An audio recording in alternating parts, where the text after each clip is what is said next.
नमस्कार दोस्तों, आपका बहुत बहुत स्वागत है यहाँ कुछ सीखने की चौपाल पर।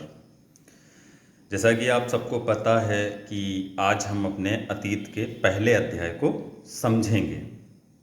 ठीक है, याद आ रहा ना? रटेंगे नहीं, समझेंगे। कल मैंने आपसे कहा था कि अगर बुक हो तो आप लोग उसमें दूसरे पेज को देखना था, जिस पेज पे एक क्वेश्चन लिखा हुआ है, वाई स्टडी हिस्ट्री। ये क्वेश्चन है, क्वेश्चन मार्क। एनसीईआरटी 6 क्लास की जो बुक है उसमें दूसरे पन्ने पे ही क्वेश्चन लिखा हुआ है, वाई स्टडी हिस्ट्री, और इसका आंसर नीचे दिया गया है। मैंने कल आपको एक लाइन में समझाया था कि इतिहास एक्चुअली हमें क्यों पढ़ना ज़रूरी है। तो सर, एक इतिहास ही है जो हमें यह समझने में मदद करता है कि हमारा आज का वर्तमान विकसित कैसे हुआ। मतलब आज की ये जो कुछ भी भौतिक सुख सुविधाएं हैं, ये सर कहीं ना कहीं आप देखेंगे तो इतिहास से जुड़ी हैं। अब एक उदाहरण के तौर पे हम समझ सकते हैं, जैसे जो मोस्ट पॉपुलर हैं, पहिया और आग। दो चीज़ों का नाम तो आपने खूब पढ़ा होगा या सुना होगा। खोज हुई, एक तरीके के मानव थे, उन्होंने की थी। अब सर देखिए, इतिहास पहिया और आग खोज के हमको दे रहा है। ये इतिहास ही सर बता सकता है कि ये पहिया कैसे आया, कब आया। बस यहीं पे सर ज़रूरत है हमें इतिहास की। समझ में आया सर कि हमें इतिहास पढ़नी क्यों है। इसी क्वेश्चन के जस्ट पड़ोस वाले पन्ने में राष्ट्रगान लिखा गया है सर, जिसमें अशोक चक्र बना हुआ है और राष्ट्रगान उसमें लिखा हुआ है। अब अगर कोई बच्चा सर जागरूक होता है, सर एनसीईआरटी, मैं कल आपको यही बता रहा था, एनसीईआरटी क्या है एक्चुअली। एनसीईआरटी सर हमसे ये नहीं कहती कि आप किसी चीज़ को रट लो। एनसीईआरटी सर इसलिए प्रेफर की जाती है कि आप उस चीज़ को समझ लो। अब वो राष्ट्रगान देखने के बाद अगर कोई बच्चा जागरूक होगा ना, तो सबसे पहले पेज से ही वो वहीं से ही सीखना शुरू कर देता है। बस यही महत्वता है सर एनसीईआरटी सिलेबस की। अब क्या सीखना शुरू कर देता है? सीखना सर कुछ नॉर्मल से क्वेश्चन है, और अगर देखा जाए तो बहुत इंपॉर्टेंट क्वेश्चन है। जैसे अशोक चक्र में कितनी तीलियां हैं, या राष्ट्रगान किसने लिखा है, राष्ट्रगान कब लिखा, किस भाषा में लिखा, भारत को पहला नोबेल कब मिला, किसको मिला, किस क्षेत्र में मिला, राष्ट्रगान गाने में कितना समय लगता है, या कब अपनाया गया। अब ये 4-5 क्वेश्चन एकदम से, और सर ऐसा नहीं है, आप कतई नहीं नकार सकते कि ये क्वेश्चन जो हैं अनइम्पॉर्टेंट हैं। मुझे नहीं लगता सर इन 6 क्वेश्चनों में कोई भी क्वेश्चन कोई बोल सकता है कि ये अनइम्पॉर्टेंट है। कहीं ना कहीं हर परीक्षा की दृष्टि से ये महत्वपूर्ण है।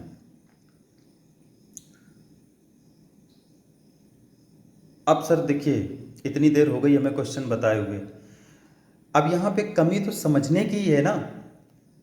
अदरवाइज अब तक तो सारे आंसर आ गए होते भाई। एक लाइन, एक एक वर्ड का आंसर है, लाइन क्या, एक एक वर्ड का आंसर है। 6 क्वेश्चन के तुरंत आ जाने चाहिए थे, लेकिन शायद 60 या 40 के रेशियो में लोगों को आए होंगे। 60 को नहीं आए होंगे, 40 को आ गए होंगे, क्योंकि उन्होंने सर समझने की कोशिश नहीं की। थोड़ा सा कोशिश कर लेते तो ये 5-6 क्वेश्चन राष्ट्रगान देखते ही तुरंत आ जाने चाहिए, जो मुझे लगता है कि थोड़े से इंपॉर्टेंट है। अच्छा, ईमानदारी से कमेंट में वही लोग यस लिखेंगे जिनको आ गया है। 6 क्वेश्चन के आंसर आ गए। चलिए अब बात करते हैं पहले चैप्टर की, जिसका नाम ही है क्या, कहाँ, कैसे और कब। मैंने कल थोड़ी चर्चा की थी।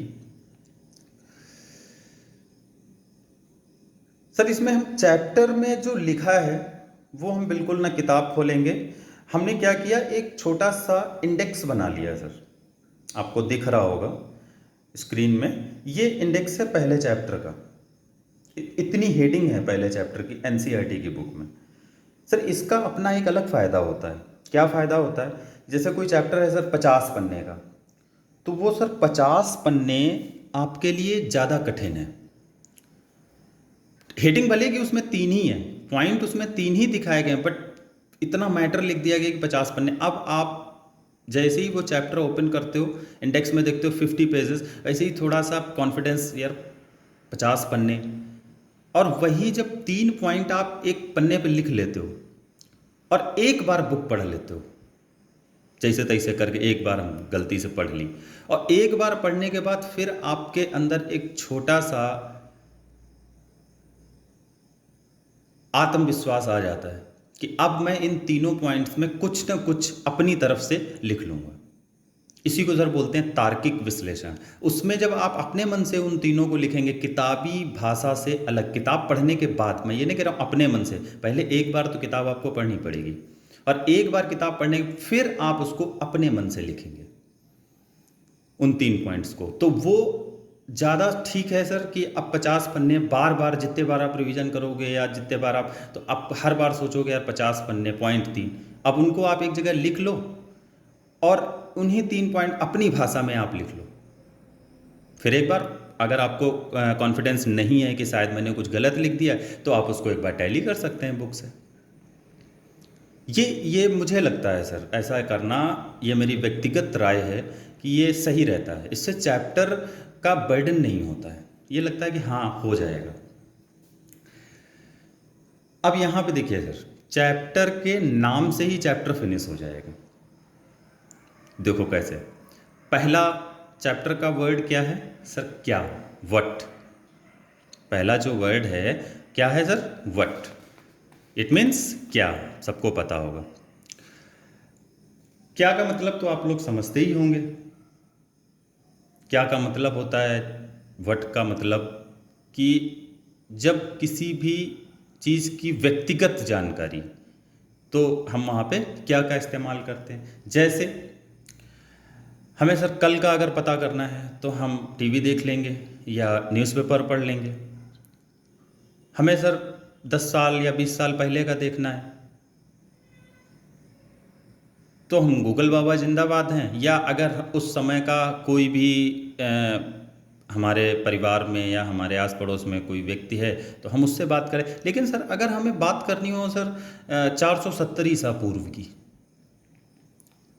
इट मीन्स लगभग 2400 साल पहले की, तो सर किससे पूछेंगे? तब का तो कोई होगा नहीं। सर वहीं पे मदद करती है इतिहास। ये इंपॉर्टेंस है हमारी ज़िंदगी में इतिहास की, वहीं पे मदद करता है इतिहास।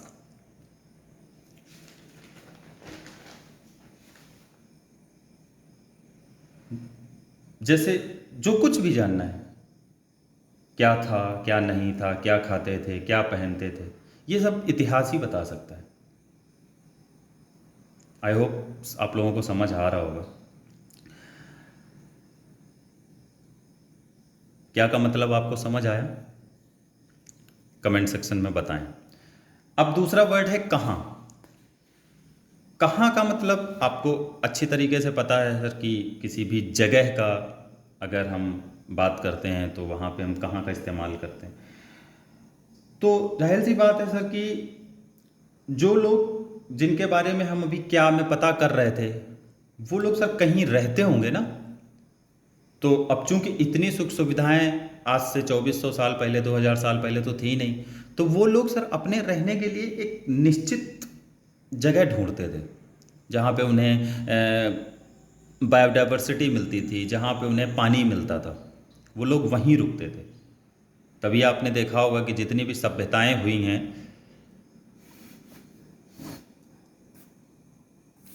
वो सर नदियों के किनारे ही हुई हैं।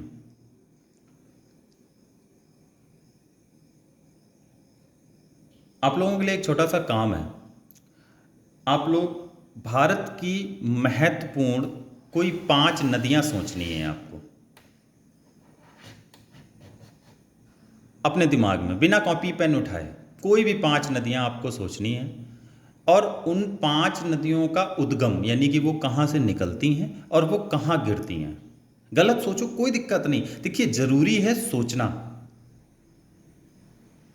वो दिमाग बहुत खराब होता है जो कुछ सोचता नहीं है। सोचना जरूरी है। गलत सोचोगे कोई नहीं सर, एक बार सोचोगे 10 बार गलत है, 11वीं बार तो सही सोच लोगे ना।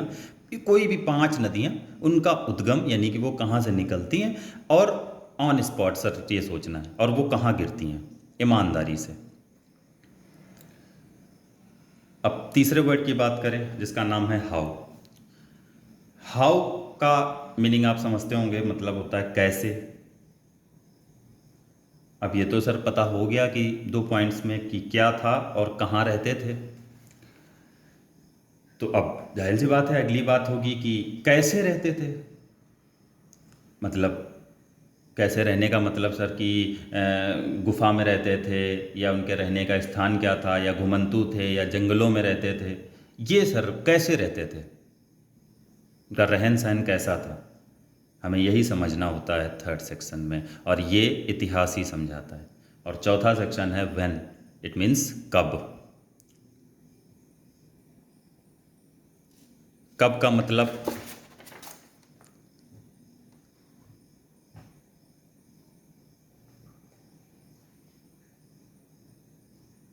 किसी भी व्यक्ति विशेष के बारे में तो बात नहीं कर रहा ना मेरा इतिहास सर। किसी भी समुदाय, एक विशेष समुदाय के बारे में बात, वो सर सबके बारे में बात करता है जितना कुछ हुआ है। तो उसमें कई सर जातियां भी थीं, कई सभ्यताओं के लोग भी थे, कई राजा थे, कई वंश थे। हर हर विषय के बारे में सर, इन लोगों के बारे में इतिहास बात करता है। यानी कि इन सबके पाए जाने का जो समय था, कार्यकाल था, वो सर अलग अलग होता है।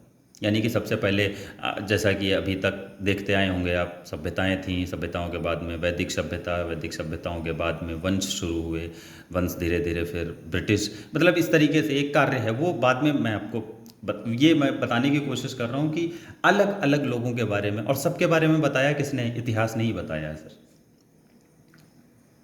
बस उसी कब की यहाँ पे बात की जाती है, जो चौथा सेक्शन है, कि ये लोग कब रहते थे यहाँ। इन चारों का कौन कौन से, क्या,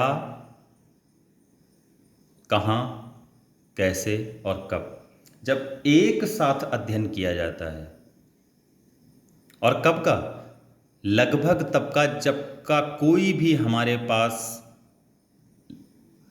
लिखित या मौखिक किसी भी तरीके का कोई साधन ना हो पता करने का।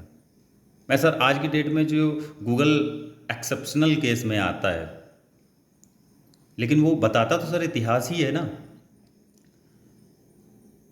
उसको छोड़ के और बाकी अगर जो कुछ भी हम सर पता करते हैं इन चारों के तहत, उसको इतिहास का नाम दिया जाता है। तो इन चारों का अब एक कोई एक व्यक्ति विशेष तो नहीं कर सकता ना sir.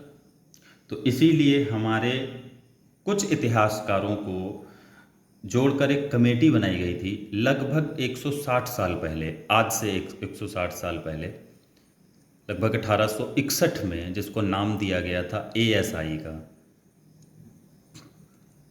Archaeological survey of India, जिसके जो पहले डीजी थे वो अलेक्जेंडर कनिंघम थे। इसीलिए इनको पहला आर्कियोलॉजिस्ट भी बोला जा सकता है। क्यों बनाई गई थी, फिर दोहराते हैं एक बार, कि एक व्यक्ति तो इन सब चीज़ों के बारे में बात नहीं कर सकता ना, तो उसको एक ज़रूरत हुई टीम की। तो उस टीम ने मिलके एक संस्था बना ली, जिस संस्था को बोला गया ASI, archaeological survey of India. कब बनी थी, आज से लगभग 160 साल पहले, 1861 में, अलेक्जेंडर कनिंघम के द्वारा। The first DG of ASI पूछा जाता है, इट्स इंपॉर्टेंट क्वेश्चन, और इन्हीं को सबसे पहला आर्कियोलॉजिस्ट बोला जाता है।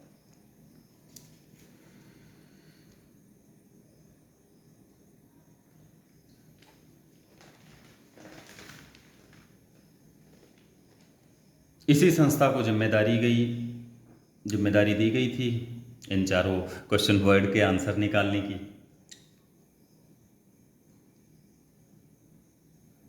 अब इन पूरी समरी जो मैंने बोली है, जो आप लोगों ने सुनी है, इसमें आपको कहीं भी कोई भी डाउट लगे, आप तुरंत हमसे पूछिए। आपको जो कोई भी सेक्शन थोड़ा सा लगा हो कि सर ये कैसे आपने तो मैं तुरंत आपको मैं फिर से डिफाइन कर सकता हूँ। बस आप लोग, मेरा जो मोटो है कि आप लोग अपने दिमाग में डालिए इसको, और इस तरीके का डालिए कि बाई चांस मैं किसी दिन बोल दूं कि चैप्टर फर्स्ट की समरी लिख के बताओ, तो फिर किसी किसी का पेन नहीं बंद होना चाहिए जब तक चैप्टर फिनिश ना हो जाए। आज के लिए इतना ही, कल फिर मिलते हैं एक नए अध्याय के साथ में। और हाँ, एक और बात, सिर्फ 10 मिनट इस चीज़ को आपको, जब तक आप वीडियो सुन रहे हैं तब तक कहीं और दिमाग मत लगाना। आप लोग सिर्फ इसको सुनना, कोई भी बर्डन मत लेना। 10 मिनट की तो 12-13 मिनट की बात है। और जो बीच बीच में एक दो काम बोले हैं वो ईमानदारी से करना। नहीं आएंगे कोई दिक्कत नहीं, तो मैं हूं ना। आता है तब तो बहुत अच्छी बात है, नहीं आता है तो मैं हूं।